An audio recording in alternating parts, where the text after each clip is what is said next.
హైదరాబాద్ లో ఆయుర్వేద మరియు సిద్ధ వైద్యం లభించే ఏకైక హాస్పిటల్ మయూర ఆయుర్వేద సిద్ధ హాస్పిటల్.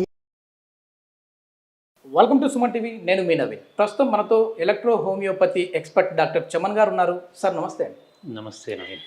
సార్, చాలా వరకు మనం ఈ మధ్యకాలంలో చూస్తూ ఉంటే డయాబెటీస్ అనేది పెరిగిపోతూ ఉంది. ఏజ్తో సంబంధం లేకుండా కూడా ఈ షుగర్ వ్యాధి అనేది ఎక్కువ అయిపోతూ ఉంది సార్. సో ఎలక్ట్రో హోమియోపతి ద్వారా ఏమైనా ఈ షుగర్ని కంట్రోల్ చేసే విధంగా ఉందా? అంటే మందులు ఏమున్నాయంటారు ఇక్కడ ఎలక్ట్రో హోమియోపతి? రోజు రోజుకి డయాబెటీస్ ప్రపంచవ్యాప్తంగా పెరిగిపోతున్న మాట నిజమే. షుగర్ వ్యాధిని మేము ఒక జబ్బు కింద చూడము. షుగర్ వ్యాధి అనేది ఒక లైఫ్ స్టైల్ డిసీజ్. అంటే మీ మెటాబాలిక్ సిస్టమ్ అబ్నార్మల్ కావడం వల్ల వచ్చినటువంటి ఒక ఇబ్బంది.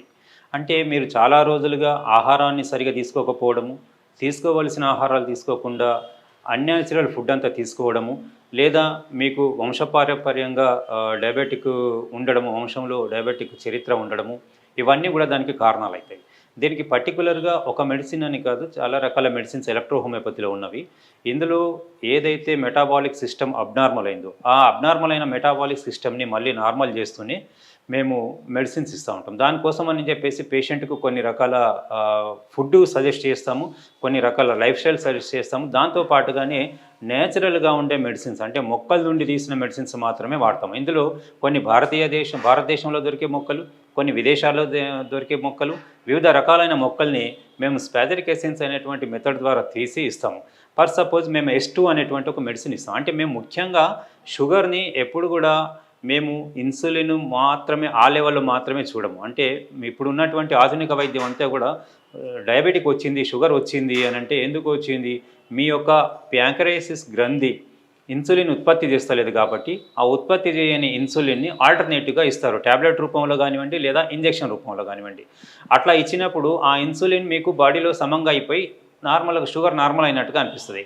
కానీ మేము ఆలోచించే విధానం డయాబెటిక్లో వేరేగా ఉంటుంది. అంటే ఎక్కడ డయాబెటిక్ వచ్చింది?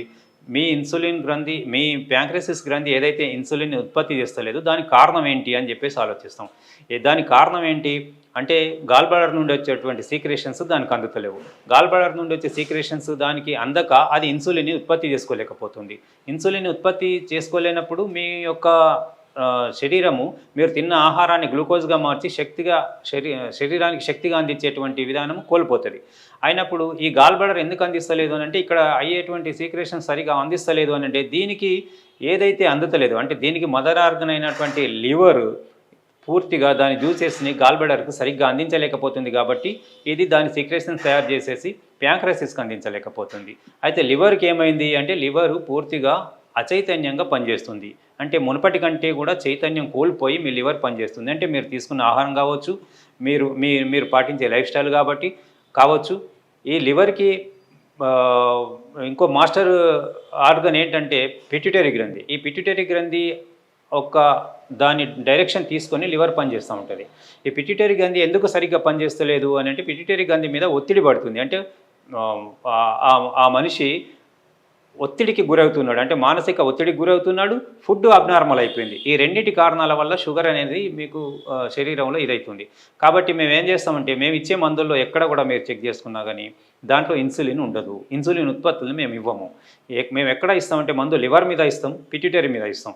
ఈ సిస్టమ్ అన్నింటినీ నార్మల్ చేసుకుంటూ వస్తే ఆటోమేటిక్గా ఇన్సులిన్ అనేది ఆ ప్యాంక్రయాస్ గ్రంథి అనేది తిరిగి ఇన్సులిన్ని తనకు తానుగా ఉత్పత్తి చేసుకునేటట్టుగా మేము సపోర్ట్ చేస్తాం మందుల ద్వారా. అందుకోసం అని చెప్పేసి మేము కొన్ని S2 అనే మెడిసిన్ ఉంటుంది మా దగ్గర. ఈ S2 అనేటువంటి మెడిసిన్ పూర్తిగా మొక్కల నుండి తయారు చేసింది. ఈ S2 అంటే స్క్రాఫులోసో 2. ఈ స్క్రాఫులోసో 2 అనే మెడిసిన్ ఎటువంటి మొత్తము శరీరంలో ఉన్న అన్ని గ్రంథుల్ని యాక్టివేట్ చేస్తుంది. ఎందుకంటే ప్యాంక్రయాసిస్ కూడా ఒక గ్రంథే కాబట్టి ఆ గ్రంథిని కూడా యాక్టివేట్ చేస్తుంది. అట్లాగే పిట్యూటరీ ఒక గ్రంథే కాబట్టి ఆ గ్రంథిని యాక్టివేట్ చేస్తుంది.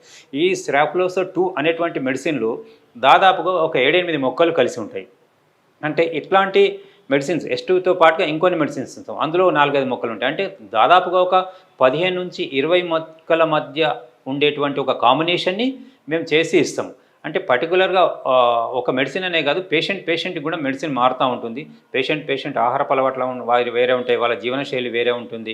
కాబట్టి పేషెంట్ మెడిసిన్ మారుతూ ఉంటుంది. అట్లాగా రకరకాల మెడిసిన్స్. అంటే మామూలుగా డ్రాప్స్ లాగా మనం యూజ్ చేసే విధంగా ఉంటుందా లేదంటే ఎట్లా ఉంటుంది సార్ ఇది? ఇది మామూలుగా డ్రాప్స్ లాగే ఉంటుందండి. జస్ట్ ఒక 10 డ్రాప్స్ ఒక హాఫ్ కప్ ఆఫ్ వాటర్లో కలుపుకొని తాగేయమని చెప్తాం పేషెంట్కి. అట్లా తాగడం వల్ల ఆ పేషెంట్కి డయాబెటిక్ నుండి విముక్తి దొరికే అవకాశం రోజులో ఉంటుంది. ఎన్నిసార్లు యూజ్ చేయాలి? రోజుకి జనరల్గా కొందరికి 2 సార్లు, కొందరికి 3 సార్లు యూజ్ చేసే అవకాశం ఉంటుంది. ఎందుకనంటే ఆ పేషెంట్ తీవ్రతను బట్టి, ఆ షుగర్ తీవ్రతను బట్టి దీన్ని వాడిపిస్తూ ఉంటాం. Okay, okay. అంటే ఇది నార్మల్ వాటర్లోనేనా సార్ మిక్స్ చేసుకోవాల్సి తాగాలి? నార్మల్గా వాటర్ అంటే రోజువారీ మీరు వాటర్ తాగేది ఏదైతే ఉంటుందో అందులో అది ఒక హాఫ్ కప్పు తీసుకొని హాఫ్ కప్పులో ఈ 10 డ్రాప్స్ కలుపుకొని తాగేసేయాలి. ఇది ఎట్లాంటి స్మెల్ కానీ ఎట్లాంటి తాగనంత రుచిగా కూడా ఏముండదు, చేదుగా కానీ అట్లా కూడా ఏముండదు. ఓకే. అంటే ఇది ఏమైనా సైడ్ ఎఫెక్ట్స్ వచ్చే విధంగా ఉంటుందా సార్? సైడ్ ఎఫెక్ట్స్ అనేది నథింగ్ అండి. ఈ సిస్టంలో సైడ్ ఎఫెక్ట్స్ అస్సలే లేదు. పూర్తిగా సైడ్ ఎఫెక్ట్ లేనటువంటి మెడిసిన్. ఈ మెడిసిన్ని మీరు నెలల పిల్లల నోట్లో పోసినా కానీ వాళ్ళకి ఏమీ కాదు. ఓకే. కాబట్టి ఇప్పుడు అయితే ఎన్ని రోజుల్లో మనం కంట్రోల్ చేసే విధంగా ఉంటుంది ఇది? ఇది అంటే ఈ డ్యూరేషన్ అనేది కరెక్ట్గా చెప్పలేమండి. పేషెంట్కు మారుతూ ఉంటుంది. అంటే ఒక్కొక్క హ్యూమన్ బాడీ మెడిసిన్ని స్వీకరించే పద్ధతులు వేరుంటాయి. దాని ప్రకారం షుగర్ లెవెల్ని బట్టి కూడా వాళ్ళకున్న షుగర్ లెవెల్స్, వాళ్ళకున్న ఆ హ్యూమన్ బాడీ ఎట్లా తీసుకుంటుంది, మెడిసిన్ ఎట్లా రిసీవ్ చేసుకుంటుంది అనే దాన్ని బట్టి ఆధారపడి టైప్ 1, టైప్ 2 డయాబెటిక్స్ కూడా మేము ట్రీట్ చేస్తాము. Okay, okay. Thank you sir. Thank you very much.